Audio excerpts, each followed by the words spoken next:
SoundSquares just got a bit of an update. I'll show you what we've got. Okay, as before, we can throw a source into a room and any targets that are in the room get mixed too. Straight away. I can resize the room now with handles on the perimeter, which makes setup a little bit easier. But mostly I've got a bunch of key actions that have been implemented. So if you hold down a certain key and click, or click and drag, various things happen. So if I hold down Control on a source and click, I've got the gain for that source. It also highlights over here what's going on with it, so that the previous controls still work.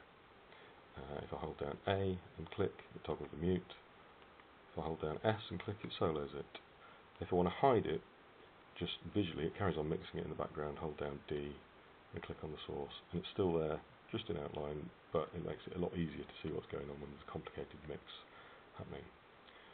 In terms of groups, I can still do the grouping. It's just a little easier to visualize what's going on now, and I can add a source to a group by holding G and clicking on the source, and then picking the group that I want to add it to. Likewise, if I hold down G and click on the group, I can then pick any members, i.e. any sources to add to the group, and they behave as previously. And also the groups, you can hold down A for muting the group members, S for soloing them, and if you hold down D, again, it just hides the entire membership of the group.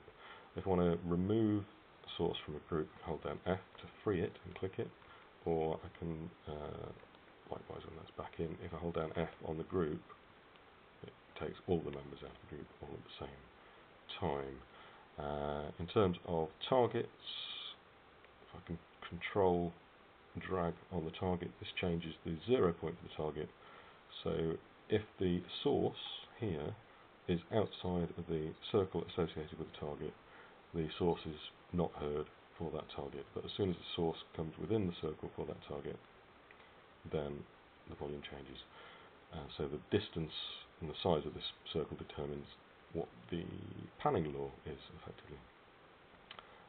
The other major improvement is now, if I want to have a direct link between a source and a target, all I do is hold down C, click on a target or a source, and that starts a cable, which I can then drag directly to whichever target or source I want. And that gives me a volume control on the center handle, and carries on mixing whether or not any muting or soloing or hiding is going on, and is discrete, and effectively allows you to bypass the geometric mixing by going direct to the speaker.